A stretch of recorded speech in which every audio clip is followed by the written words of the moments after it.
name is Tumai and welcome to my YouTube channel.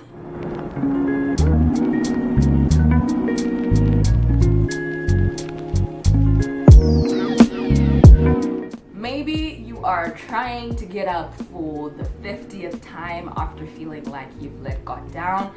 Maybe you are battling the spirit of condemnation. And I think I want to touch on this very briefly, the difference between condemnation and conviction. So condemnation attacks you as a person. You're never going to get this right. God is so sick and tired of this. You think God is listening to this prayer, like right now. You think he's paying attention. You have run out of chances. Conviction, on the other hand, addresses the actual issue of what you did. What you did was not okay. You could have been a bit nicer to that person. Why did you lie and say that you don't have money to lend them when you know you have the money? In a nutshell, basically, the difference is you could have been nicer to that person. You could have said this a bit nicer, and you are not a nice person. Conviction aims to change you slowly by correcting you, while condemnation aims to make you feel like you are beyond help and that you as a person are beyond God's grace. So if you are asking yourself this question, has God given up on me? You are a victim of condemnation. I am in my forgiveness healing era, and I'm probably going to do a video about that.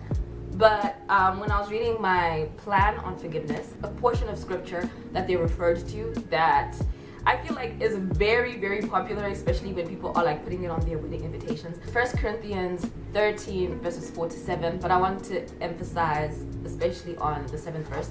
It says, love never gives up, never loses faith, is always hopeful, and endures through every circumstance.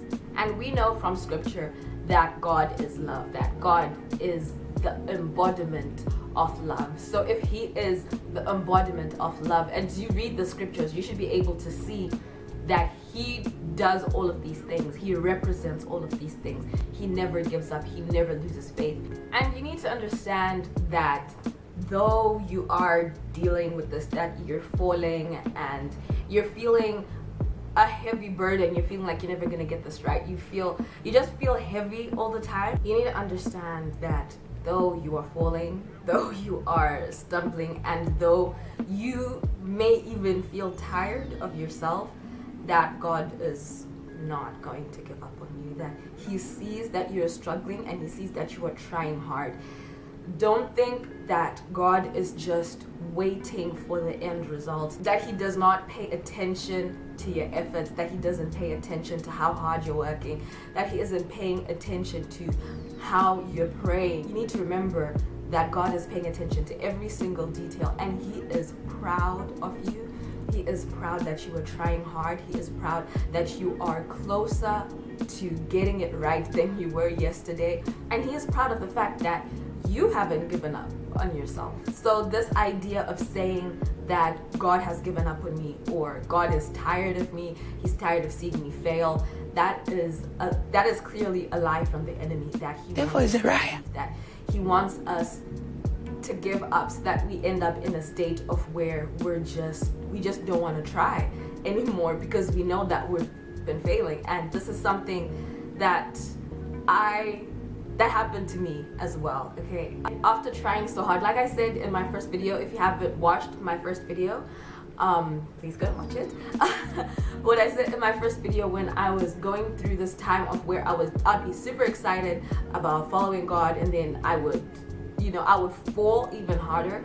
I would usually enter like a time where it was like a plateau, where I just was tired, where I didn't even have the energy to be praying before I went to bed. I'll just be like, God doesn't want to hear me anyways. Okay, he doesn't want to hear me unless I've gotten it right, unless I've perfected this, and I clearly have not perfected it. So I am in no place to be making demands of him, or even to be in his presence. So, and that is a place where the enemy is comfortable with leaving us, because when he puts us in these cycles of, oh, we're up again and we're down again, we're up again and then down again, he's like, okay, I've got her in a cycle. You get what I'm saying? I've got her in a cycle. She's going around in cycles, so I don't have to worry about her pursuing her destiny or changing the world or doing what or being a threat to my kingdom, because she's going around in a circle.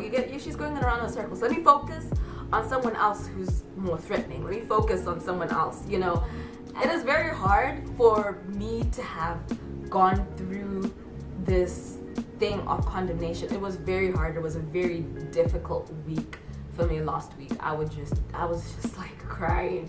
I was crying all the time. Crying all the time. But I think it was beneficial that I went through it, because now I get to talk about it with you guys. Because there are videos, you know, you can search the internet, you can look for videos, but sometimes they're pastors on a pulpit, and it doesn't feel as personal, I guess. So I guess this is why another reason why I created this YouTube channel, so that it feels personal. I really hope that this video helped you. I really hope that you feel encouraged, and just try again. We're gonna get a brand new day tomorrow, and we get to try again. Just like scripture says, his mercies are new every morning. Every morning he is willing to forgive. Every morning he doesn't hold a grudge. He is like, let's try again, let's do this again. So I hope this video was beneficial to you. If you like this video, please like the video.